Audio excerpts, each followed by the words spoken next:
Hi everyone, Isis here with EnduraLAB to do another cooking demonstration video, hoping that it can get you to fall in love with cooking. Today we're going to do a one sheet pan beef and broccoli dinner or lunch, and it's going to take about 14 to 15 minutes, so I'm going to take you through that now. So the first thing you want to do is set your oven for 425. While that's heating up, we're going to get all of our ingredients together. Okay, first we're going to have some broccoli, and we're going to have some steak or meat of your choice, stew meat, top sirloin, anything you want. I chose this sirloin steak strips, say that 5 times fast, from Target, so I just ran in real quick. So the broccoli is going to go in one bowl, and the beef is gonna go in the other. Just like so.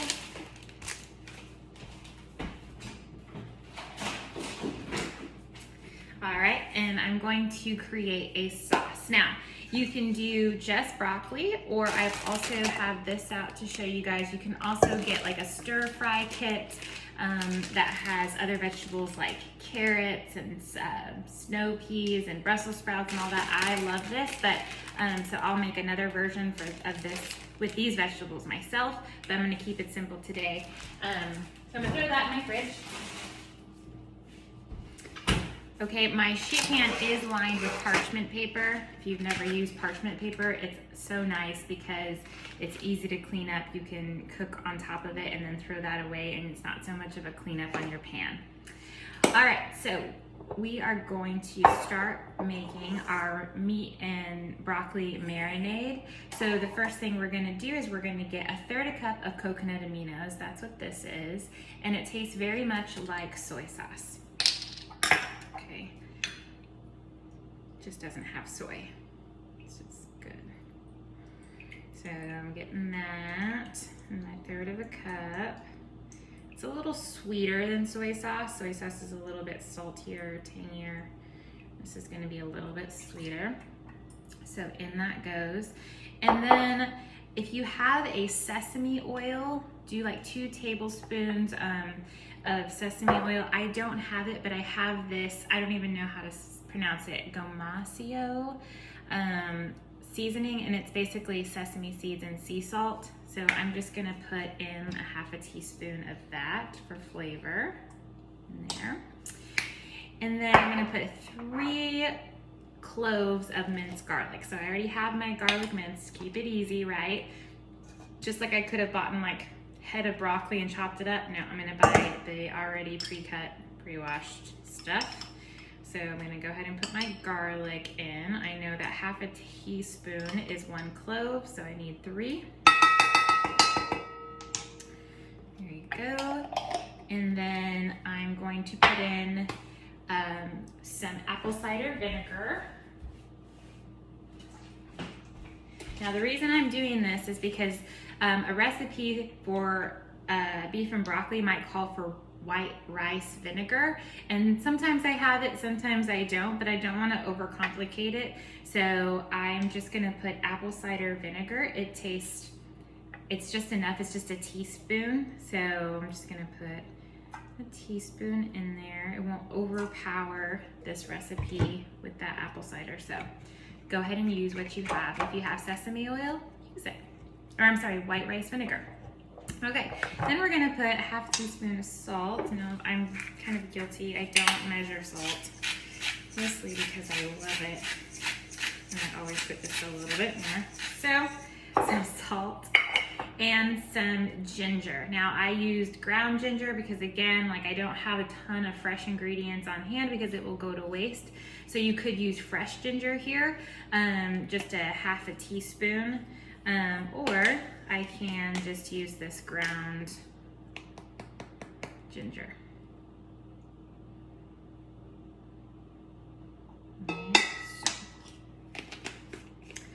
All right, and then if you have some crushed red pepper, or I have this awesome Harissa sauce, I'm gonna put some of that, and it's just a Harissa is a Moroccan red pepper sauce, so it is really good.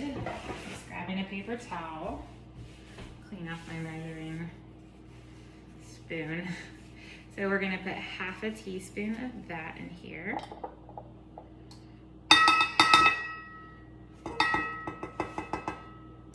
Good, and then we're just gonna mix it. Mix it well, get those spices. It smells so good.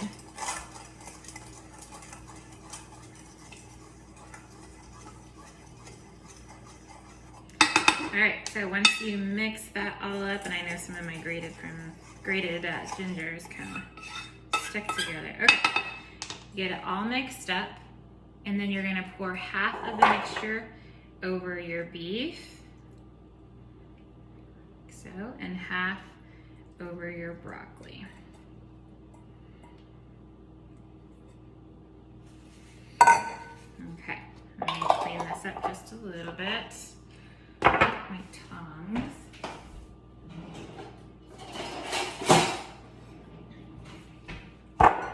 So you want to mix up the meat in that marinade. Gets all those good flavors that we just put in all over. All right, and then mixing up my broccoli as well.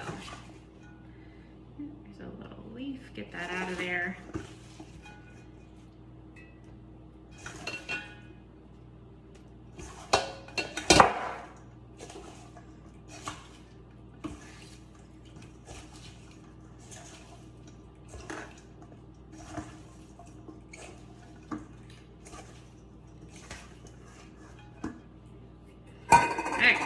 So once you've mixed it all up, now we're gonna place it on our sheet pan here.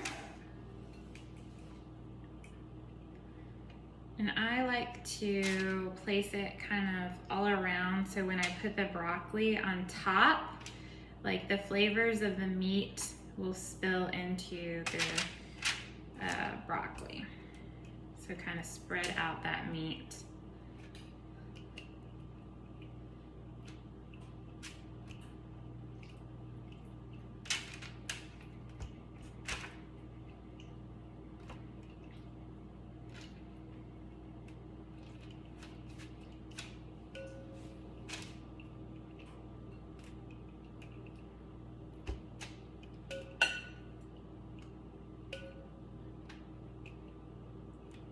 There.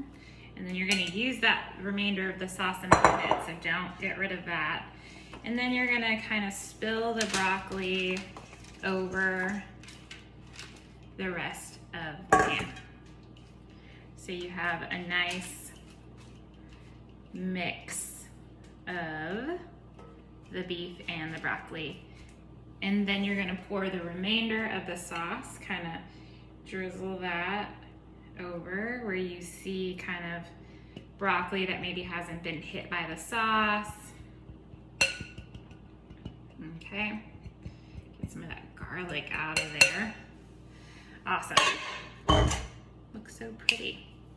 All right, so that's what it looks like before. I'm gonna stick it in the oven.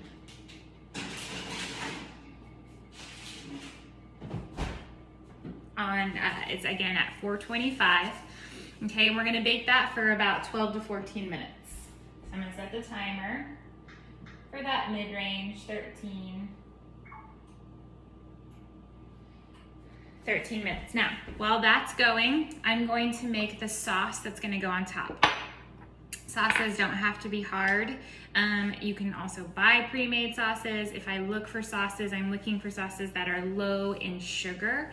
I have one in here that's a soy ginger sauce from Whole Foods, and it's really good, and it's got a lot of great flavors and seasonings in here. This one has molasses in it, so that's of course a sugar.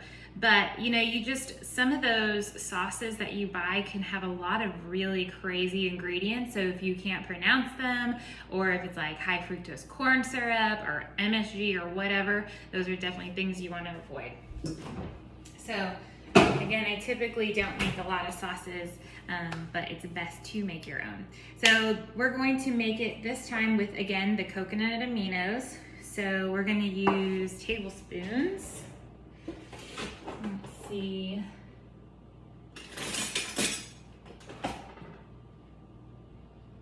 So I should have used my tablespoons earlier, but I know this is about a tablespoon. So here we go. 1, 2. This is why I like cooking too, as opposed to baking, because baking you have to be like super precise or it messes up the chemistry, right? But with cooking, it's like a dash of this and a dash of that. Oh, it needs more salt. Okay, I'll add more salt. Always upping the flavor, and it's okay if you sub ingredients, and it's okay to do all those things. I love that about cooking, and why I kind of went from baking to cooking. You can do both, but all right. And then a teaspoon of arrowroot. Now we talked about this last time, or in the chicken and asparagus video. This is a like kind of a thickener. It makes it's kind of like a cornstarch, but a little bit healthier option. So we need just a teaspoon of that. So I'm going to clean this off again.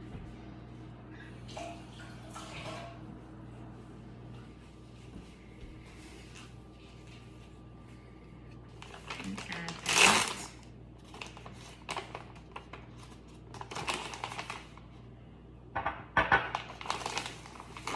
Anytime you want something thickened, instead of flour or cornstarch, you can use arrowroot. A tablespoon of water and sea salt.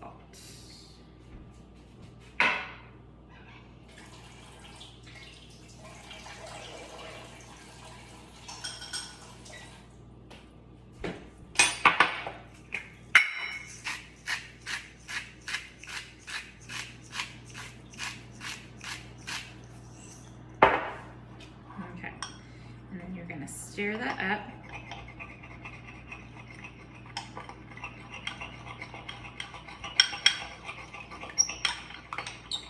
You can even see it's kind of making that lighter color.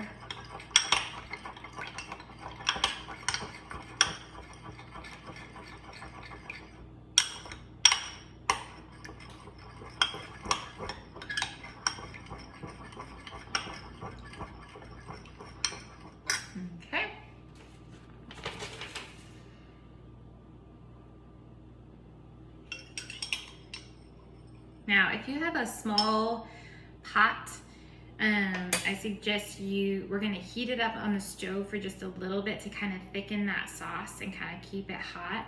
Don't think I can put this on the stove. No stove, nope, can't do it. I can microwave it though, but. All right, so what we're gonna do is put it on the stove on a medium heat.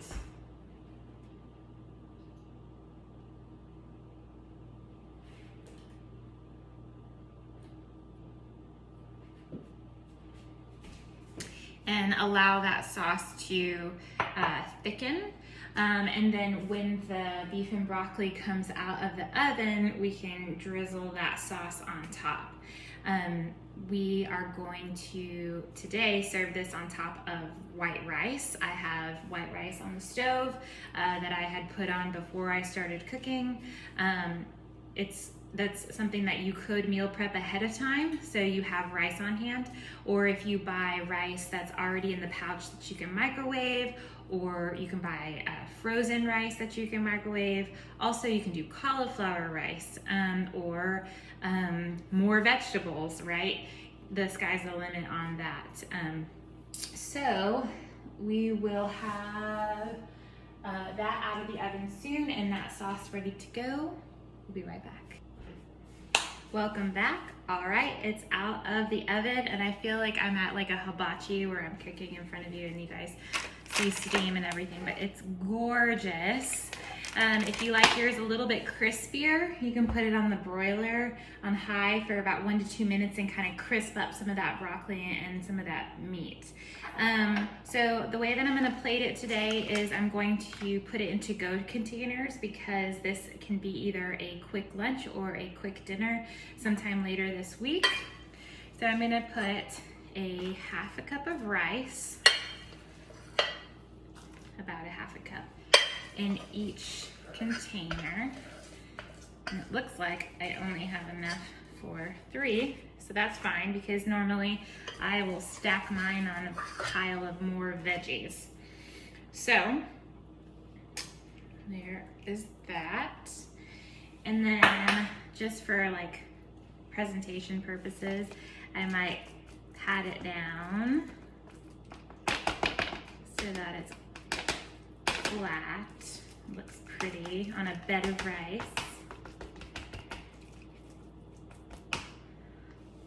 There we go. So I feel like sometimes it's fun when it looks pretty, but it doesn't always have to. All right, so then I'm going to just gather some meat, some broccoli over that rice.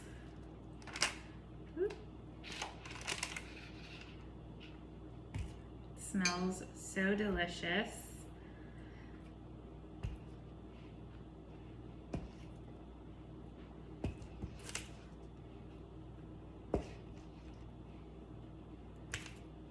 So just, again, you can have cauliflower rice, you can have other kinds of rice, the vegetables. I just went with regular rice, just in case that's what you prefer. Let me be real that I'm putting this into these servings, but I could easily eat 2 of these on my own in one sitting.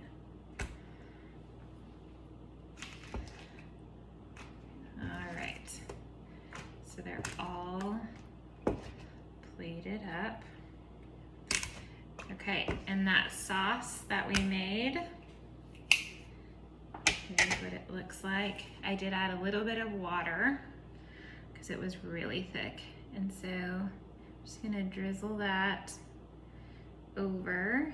And the cool thing, or the good thing about putting this into to-go containers and eating it later is that it's gonna allow for all of these flavors to still marinate over however long it is, and it's gonna be super flavorful.